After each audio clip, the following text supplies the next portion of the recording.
Welcome to Beyond the Trailers coverage of the 2013 Academy Awards, giving you an in-depth look at the top categories.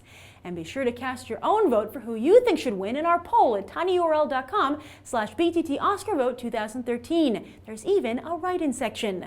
Now let's take a look at the nominees for Best Supporting Actor. Alan Arkin, Argo.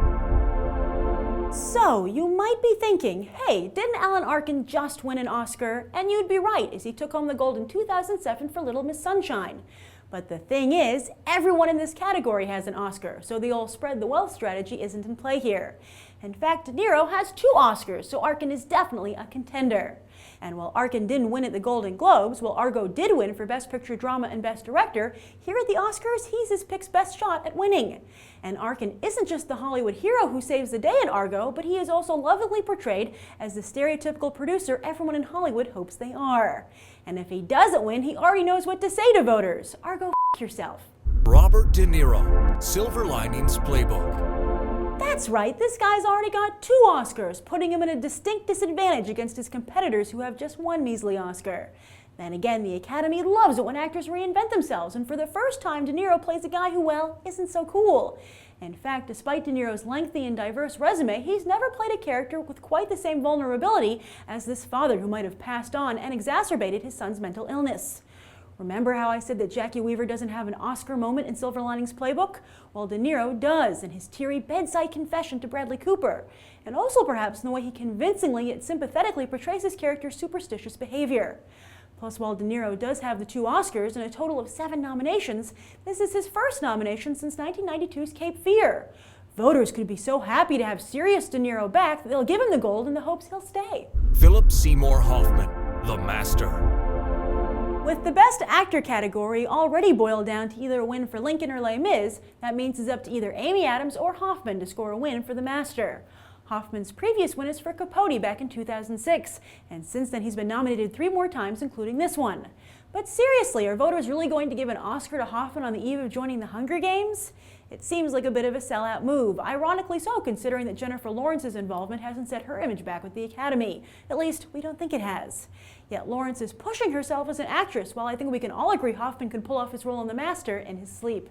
Tommy Lee Jones, Lincoln.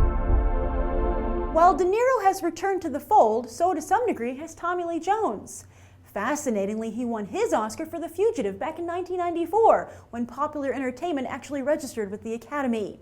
And while he was nominated in 2008 for In the Valley of Elah, his career has arguably gone off the reservation for almost 2 decades. Even in No Country for Old Men, he was overshadowed by Javier Bardem.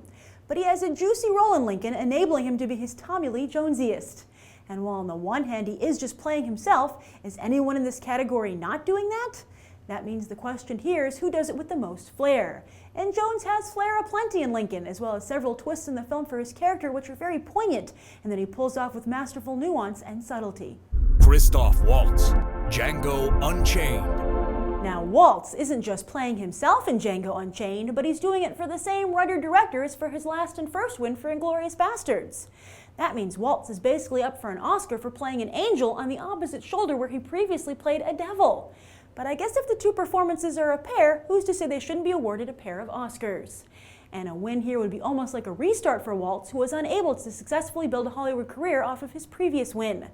The only thing that could trip up Waltz here, even if he wins, is that unlike with Inglourious Basterds, this time the audience isn't rooting for him. Instead, most had hoped Leonardo DiCaprio would get the Django Unchained nod and perhaps finally win a damn Oscar. Fans like myself would also have been keen to see Samuel L. Jackson get a nod for his role as the villainous Stephen, where he played more against type than anyone else mentioned in this video. Instead, he was not only shut out here, but didn't get a seat at the Golden Globes. Here's hoping Jackson at least gets to attend the Oscars. And those are the 2013 Best Supporting Actor nominees. Who do you think deserves the Oscar? Leave your comments down below, and don't forget to vote in the Beyond the Trailer Oscar poll. It closes on February 12th. I'm Grace Randolph, and hope you'll check out the rest of BTT's Oscar coverage.